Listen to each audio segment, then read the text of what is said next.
우리가 상대와 말을 할 때 어떤 단어를 쓰잖아요. 그 단어는 기존의 국어사전에 나와 있는 이 단어의 개념이 있고, 또 그 영어라면 영어 사전에 나와 있는 개념이 있고, 용례가 있잖아요. 그 용례라든지 단어의 정의는 왜 그렇게 많을 수밖에 없느냐면 시대를 거쳐서 변천해 온 과정인 거예요. 그 단어가 어떻게 쓰여졌는지. 그러면 지금 이 시대는 과거의 정의로, 과거의 개념으로 이 시대를 살 수 있느냐? 살 수가 없다는 거예요.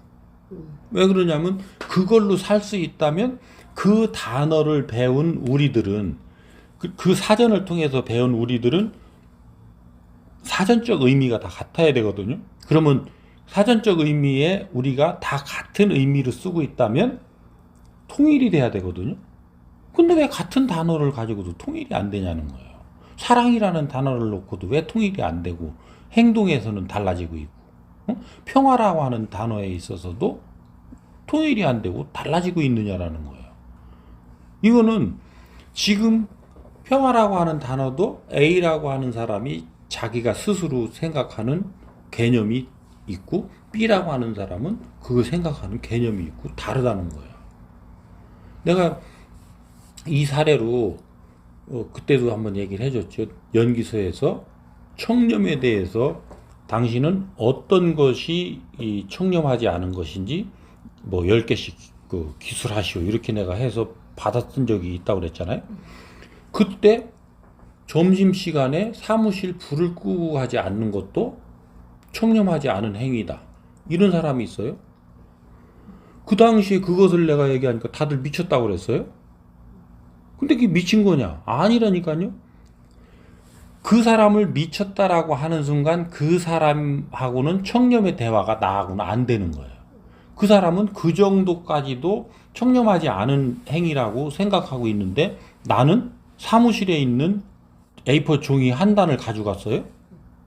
그러면서 나는 이 정도는 뭐 그냥 의뢰 있을 수 있는 일이라고 할 때, 그 사람 입장에서 보면 청렴을 넘어서 도둑놈이잖아요. 나는 뭐예요? 정당한 사람이잖아요. 같은 청렴이라는 단어를 놓고도 이렇게 다른 거예요. 그러면 그 사람의 청렴의 개념은 어떻게 정의되어 있길래 식사 시간에 나가면서 불을 끄고 가지 않는 것도 청렴에 저촉된다라고 보느냐라는 부분이잖아요. 나는 청렴이라고 하는 단어를 어떻게 정의하고 있길래 사무실에 있는 복사지를 한 건 가져가도 청렴에 저촉되지 않는다라고 보느냐라는 거죠. 그런 거잖아요. 그러니까 그것이 잘 됐냐 잘 됐느냐를 묻기 전에 너는 그 단어를 어떻게 이해하고 있고 뭘로 표현하느냐를 물어야 되는 거예요, 우리가. 그래서 그 사람과 그 뜻을 같이 할 수 없다면 그 사람하고 같이 있을 수가 없는 거예요.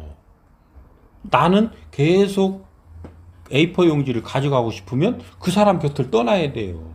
A4 용지를 가져가도 문제를 안 삼는 사람하고 살아야 된다고. 그러면 거기서는 아무리 가져가도 문제가 안 돼요. 근데 그런 사람이 둘 셋만 되고 내가 서너 번 이런 일을 한다면 나는 공용물, 횡령으로 내지는 절도로 고발당할 수 있어요. 이런 거거든요. 그래서 지금은 자기 자신이 뭔가를 그 자주 독립을 이룩해야 된다는 거. 그래서 대한민국이 그 자주 독립을 이룩해서 안으로는 자주 독립을 이룩하고 밖으로는 인류 공용에 이바지할 때라는 것은 대한민국이 이제 모든 것들, 이 세상에서 살아가야 되는 모든 것들에 대한 정립을 다시 하는 거예요. 기존에 있는 거에 더해서 새로운 세상에서 사용돼야 될 법체를 만드는 것. 요게 자주 독립이에요. 요 자주 독립이 이루어져서 대한민국에서 놔 보니까, 여기서 모판을 해서 배양을 시켜서 보니까 좋고 잘 되더라. 그러면 이게 인류사회에다가 다시 이식을 시켜서 인류사회에 그러한 것들이 퍼지게 하는 게 인류 공용에 이바지하는 거예요. 그러면 이것을 다시 축소에 들어오면 어떻게 돼야 하냐면 나 자신의 자주독립이 이룩돼야 되는 거예요. 그러려면 뭐예요? 나의 법체가 서야 돼요. 법체가 선다는 건 뭐냐면 현재 일어나고 있는 모든 것에 대해서 새로운 방식의 그 삶의 방식을 내가 이끌어낼 수 있어야 돼요. 정의해낼 수 있어야 돼요. 그러니까 누군가가 당신 그거 이해가 잘 안 되는데 그거는 어떤 뜻에서 그런 얘기를 하는 거예요? 라고 했을 때 기존에 있는 개념을 읊조린다고 그런다면 나는 새로운 법체를 형성한 사람이 아니에요. 국어사전에 따르면 아니면 박재진 말에 따르면 뭐 이렇게 앞에 누구를 붙여줘야 돼요. 그 다음에 우리가 그동안 배워온 바에 따르면 그럼 나는 뭐예요? 나는 주체가 아니고 따르는 사람인 거예요. 어딘가에 따르는 그 사람 의견에 따르는 사람인 거예요. 근데 이 내용하고 똑같더라도 이것을 소화해서 내 법체를 내는다는 것은 어디에 따르면이 아니에요. 내가 선언을 해야 되는 거예요. 평화는 사람과 사람 사이에 다툼이 없는 것이다. 이게 사전적 의미라고 한다면 이 사전적 의미를 내가 그대로 쓰기로 했다면 내 언어로 얘기를 해야 되는 거예요. 평화는 사람과 사람 사이에 다툼이 없는 것이다. 이것을 나는 평화라고 정의한다. 요게 내 거예요. 근데 그러면 사람과 사람이 다툼이 없는 것은 어떤 것을 의미합니까? 이제 이렇게 또 파고 들어가는 거지. 그렇게 했을 때 세 단계 안으로도 들어가서 다 설명이 될 수 있느냐. 요것만 받아서 우리는 그동안 앵무새처럼 읊조리면서 내 거라고 했던 거예요. 그건 내 것이 아니었다는 거예요. 왜? 그러면 다툼이 없는 거라는 것은 왜 그렇습니까? 그러면 그것은 무엇을 근거로 해서 다툼이 없는 거라고 합니까? 이렇게 질문을 파고 들어갔을 때 그 뿌리까지도 내가 얘기를 할 수 있어야 내 법체가 쓴 거예요. 모든 것이 그래요. 그래서 내 기본적인 그 주체가 형성되고 내 그런 법체가 형성됐을 때 다른 사람을 이롭게 할 수가 있어요. 뭘로? 내 얘기로. 내 거를 상대방한테 놔주는 거예요. 그러면 상대방 거는 자기의 법체가 있어요. 그러면 그 사람의 법체를 나하고 법체가 똑같다면 이미 융합이 일어났을 테니까 그런 대화가 필요가 없어요. 똑같지 않다면 나는 내 거를 내놔보고 너는 내 거를 내놔보면 서로 이제 대응을 하죠. 근데 네 것의 개념이 내 것에 온전히 흡수가 된다면 너는 내 걸 받아가면 돼요. 그죠? 근데 교집합을 이루잖아요. 그러면 요 서로 합집합이 되는 부분은 융합이 될 테고 나머지 합집합이 되지 않는 요 부분은 내가 네 거를 받고 너는 내 거를 받아가면 되는 거예요. 그러면 나는 어떻게 돼요? 우리는 요것이 그만큼 확장되는 거예요. 두 사람만큼. 요게 대화의 근간이거든요. 요게 나눔의 근간이거든요. 그런데 요 교집합 요 부분 빼고 내 것만 딱 가져가요. 우리 둘이 대화를 나누는데 그러면 항상 나는 뭐예요? 내 것만 있죠. 너하고 왜 대화했어요? 네 거를 흡수해서 받아가지 않을 거면. 그래서 우리는 말이라고 하는 거 만나는 자체부터 에너지가 교류되고 있는데 말이라는 걸 통해서 이 최고 고질량의 에너지를 강력하게 주고받는데 그렇게 애를 써서 말을 하는데 그걸 다 흘려버려요. 네 거 고집하려면 뭐 하려고 사람을 만났느냐 이렇게 되는 거잖아요. 낭비한 거란 말이에요. 그래서 지금부터 우리는 어디에 힘써야 되느냐면 말을 해보니까 개념이 같은 사람은 오랜 시간 만날 필요가 없어요. 그 사람은 언제든지 통해요. 그러니까 그 사람은 딱 만나서 아이고 참 우리가 뜻이 같으니 앞으로 좀 뜻을 맞춰서 이렇게 잘 해봅시다. 빨리 끝내고 뜻이 다른 사람을 만나서 더 많은 대화를 해야 되는 거예요. 그래야 내가 확장되죠. 근데 요때에 이제 자는 잣대가 뭐냐면 상대방을 품어 안을 수 있는 말의 질량과 품어 안지 못하는 말의 질량이 어떤 거냐면 내가 100% 상생할 수 있는 이런 그 용량을 가졌다면 모든 사람 말에 내가 걸림이 없겠죠. 그죠? 요 사람은 상대의 거를 다 끌어안을 수가 있어요. 어떤 사람이 더 이제 치열하게 부딪히냐면 상극이 얼만큼 극단적으로 가 있느냐라는 거예요. 상극이. 상생이 얼마나 극단적으로 100% 상생이냐, 90% 상생이냐, 70%냐, 50%냐, 30%냐, 10%냐. 상극도 100%는 있을 수가 없으니까 이론적으로나 가능하지. 우리가 70% 정도 되면 우리는 상생한다 하는 거. 70% 정도 극하면 상극한다 하는 이렇게 개념을 잡고 가보자는 거죠. 그렇게 해서 내가 얼만큼 위치에 있느냐에 따라서 상대가 이제 보이는 거예요.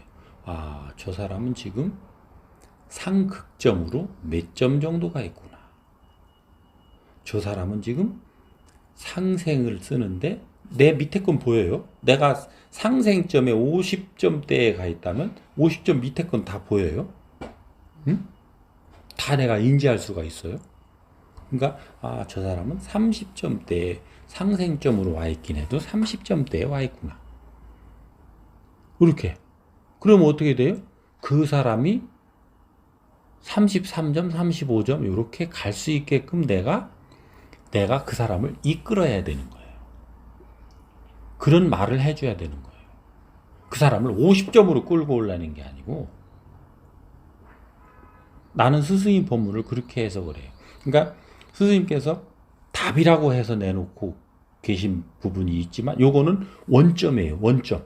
우리가 가야 될 원점. 근데 또 풀어주고 계신단 말이에요. 그러면서 사람들이 거기에서 고통을 덜 당하면서 요것을 헤쳐나갈 수 있게끔 또 잘게 쓸어서 또 요거를 조각조각 해서 요거를 풀어주고 계시기 때문에 그 부분을 내 문제를 하나 해결하기 위해서는 그래서 법문을 꾸준히 들어야 되는 거예요. 왜? 그 조각의 편린들을 다 맞춰야 내 문제가 풀리거든요. 왜? 이 원점 가지고 내가 해결될 것 같았으면 벌써 해결이 됐는데 원점을 가지고는 내가 내 문제를 풀어갈 수가 없단 말이에요. 그러니까 전부 헤매는 거예요. 정법을 들은 정법 가족들이 왜? 원점을 놓고 하려니까 너무 이게 뭐 황당하거나 황망하다고 그러나? 그러니까 막막한 거죠. 왜? 원점을 살기에는 세상이 너무 안 맞아요. 그러니까 스승이 법문은 좋은데 그냥 좀 현실성이 좀 떨어져서 이런 소리를 자꾸 하는 거야. 근데 누가 너보고 그렇게 살으라고 했냐? 스승님한테 여쭈면 그러시잖아요. 알고 있으라고. 네가 물으니 답은 얘기해 줘야 되니까 하는 거고. 네가 사는 것은 네 현재의 위치에서 현재 위치에서 어떻게 살아가야 될지 방향은 요 원점에다 놓고 원점으로 가려는 방향성을 가지고 현재 위치에서 30% 이내로 노력해라. 이렇게 이해를 해야 된단 말이에요. 내가 이해하기로는. 왜? 법문을 쭉 들어보니까 그렇게 종합하면 내가 문제가 안 생기게 돼 있어요. 그래서 늘 나는 나 자신의 원점을 자각해야 되는 거예요. 원점. 가야 될 원점은 스승님이 찍어준 거고 현재 내 원점은 내가 찍어야 돼. 이걸 자꾸 스승님 보고 찍어달라고 그래. 그 전바치로 쓰는 거지. 그죠? 그럼 그건 안 되는 거지. 스승을 전바치로 내리는 건 제자가 아니지. 어떻게 돼? 요거는 내 노력하고 도저히 그거 하기 싫으면 전바치 찾아가라고 스승님 하시잖아.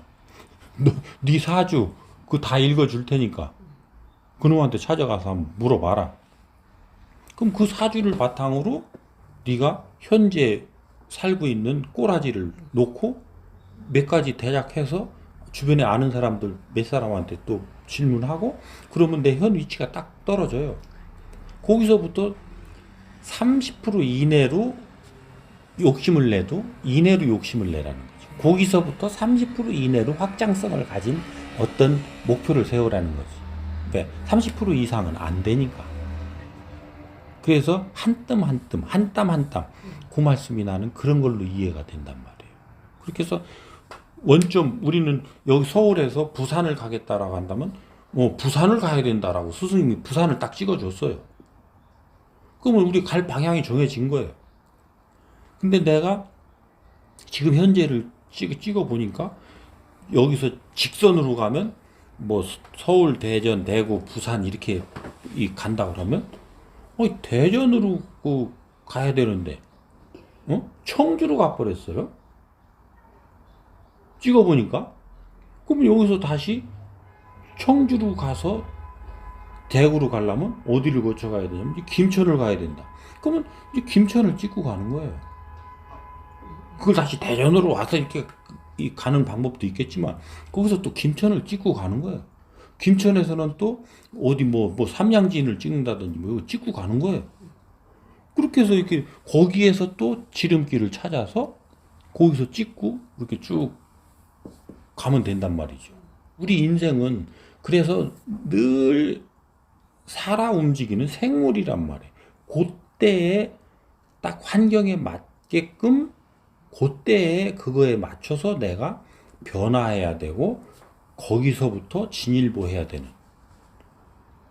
그러니까 그것의 결국 출발점은 뭐냐면 내가 내 인생의 주체를 세우는 건데 그 주체의 형성은 뭘로 만들어지느냐면 내가 쓰고 있는 말의 개념을 정확하게 내 언어로 설명해내는 거예요. 내가 설명할 수 없다고 한다면 어떻게 해야 되냐면 다른 사람 내가 지금 생각하고 있는 그거와 개념이 같은 것을 갖다 쓰는 거예요. 이런 것의 일환으로 한동안 유행하고 지금도 유행하고 있는데 연설문에 뭐라고 써요? 어떤 경영학자 누가 말하기를 소크라테스가 말하기를 뭐 이랬습니다. 그러니까 내 걸로 자신이 없으니까 그 사람 걸 갖다가 거기다 갖다 붙여서 그 사람 힘을 얹어서 내가 쓰는 거예요. 이제 그런 방식이 지금까지 이제 그 유행하는 거거든. 그거 말고 이제 네 거 내놔봐. 이제 이때가 됐단 말이에요. 소크라테스 거 말고 네 거 너는 뭔데? 그 소크라테스 그렇다고 하는데 그거를 너는 뭘 어떻게 이해하는데? 너는 뭐라고 표현하는데? 이 묻는 시대가 왔기 때문에 지금은 이것을 우리가 공부하고 준비해야 되는 이런 때라는 거죠.